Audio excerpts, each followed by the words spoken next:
Yusek Bernardo or Engineer Bernardo, common practice po ang bentahan ng mga pondo sa lower house. Alam po natin yan. Alam po ninyo yan. Ikaw po ba ay naalok na rin ng pondo for flood control ng mga mambabatas? I know you've been talking about senators, may mga congressman, pero ikaw po ba ay nabentahan na ng pondo para sa flood control?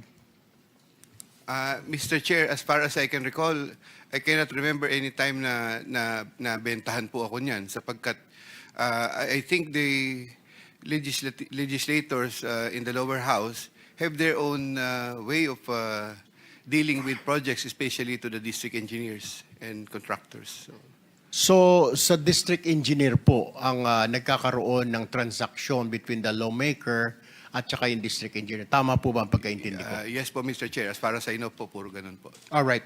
Walk us through, Engineer Bernardo.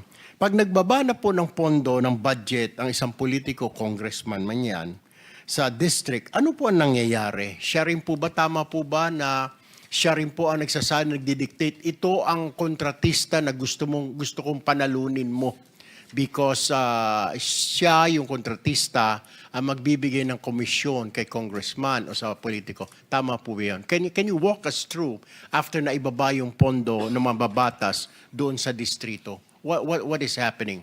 And walk us through hanggang sa makuha ng politiko yung kanyang komisyon or kickback. Mr. Chair, I'm very sorry to be off the rec ano po sa ganyang mga proseso sapagkat ang nagkakausap lang po talaga dyan ay ang mga congressmen or legislators sa lower house saka po district engineer o yung mga contractor.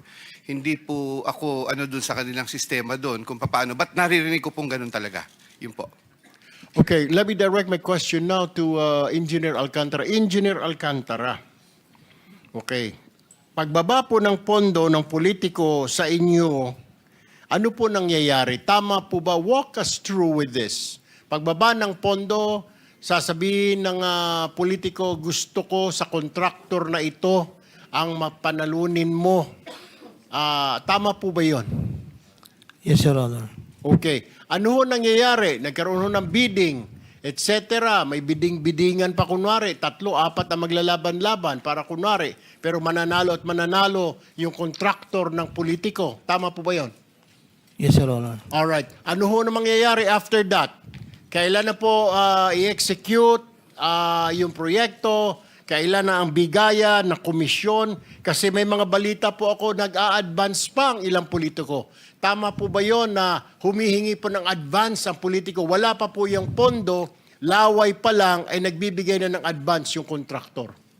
Your Honor, pagdating po dun sa bagay, since sila po yung magkakausap na po, yung contractor and the, hindi po ako knowledgeable kung kailan o magkano yung percent na napag-uusapan po nila, Your Honor.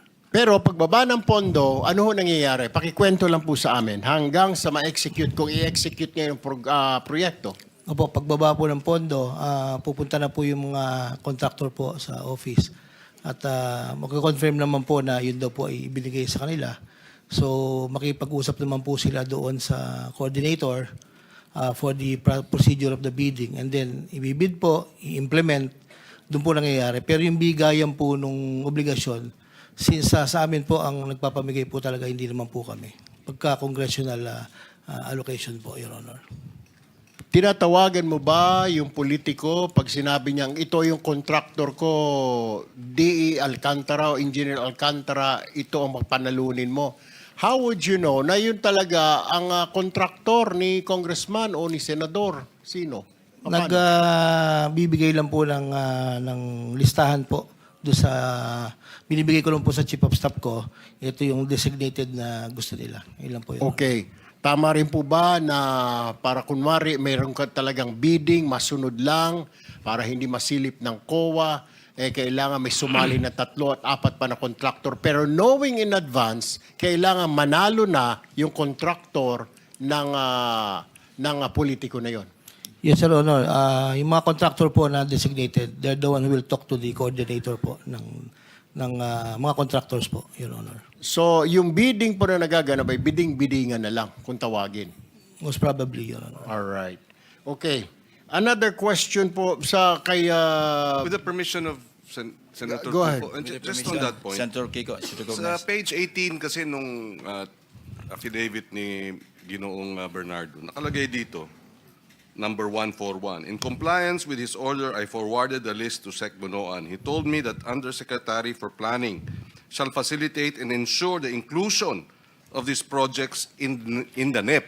So sinama pa lamang sa NEP, tapos 142, Engineer Alcantara gave 10% of the value of the project. Ibig sabihin, wala pa yung proyekto sa baba. Nasa NEP pa lang, may 10% na. Normally, ganun po, Your Honor, after the listing of the NEP. Saan galing yung pera? Sa mga contractor po na gustong mag-take ng risk po.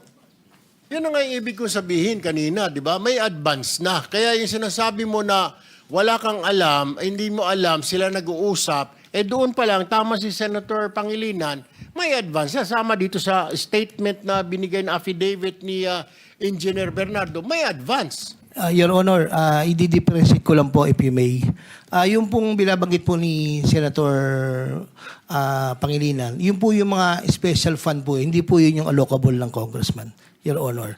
Doon po sa allocable ng congressman, wala pong ganon. Yun lang pong mga special funds na coming from whether, hindi ko po alam kung whether kay Secretary or kay Yusek Cabral or sa House man po, kung saan po.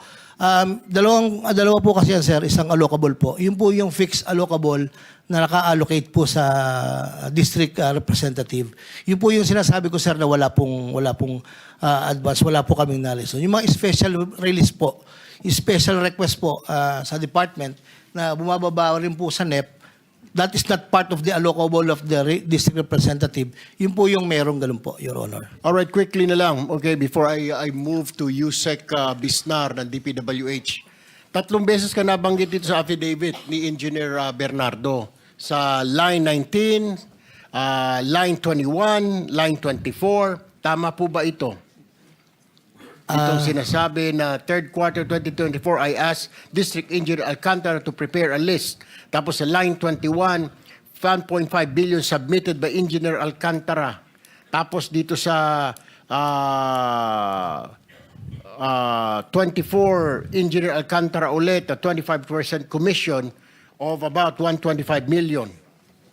Your Honor, sa pagkakatanda ko po, no, lahat po ng nire-request po sa akin ni Boss, pinadadala ko naman po. Probably, baka po naman po magtugma doon sa listahan ko, Your Honor. All right, thank you. Let me move now, Mr. Chair, to Yusek Bisnar.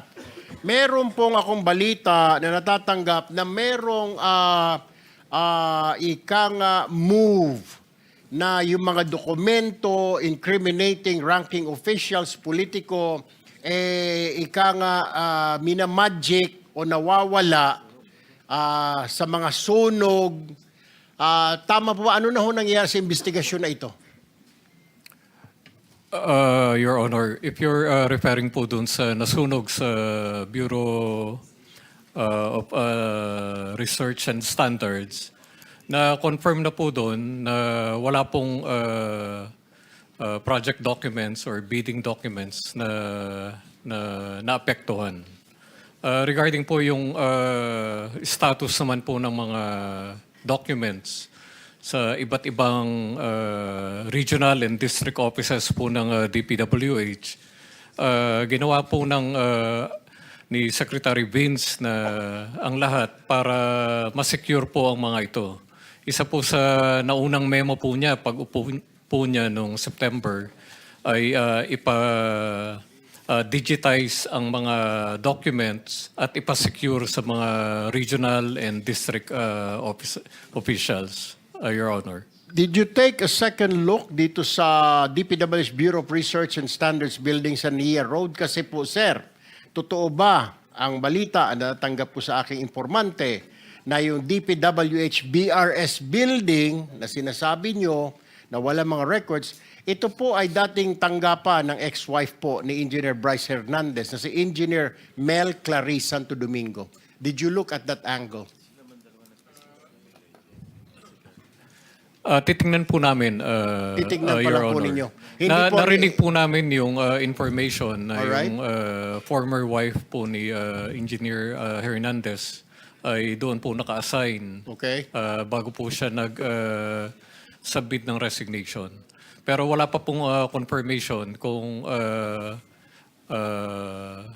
meron po ba siyang hawak na mga documents pertaining po sa mga flood control and other infra projects, Your Okay, Honor. pakitignan lang po, ano po, Yusek Bisnar, ano po, kasi, well, actually, may mga duda ang ilang mga kababayan natin. I just read this in the newspaper also. Last question na lang po, bilisan na lang po ninyo. Ano po nangyari doon sa tampering sa Baguio City?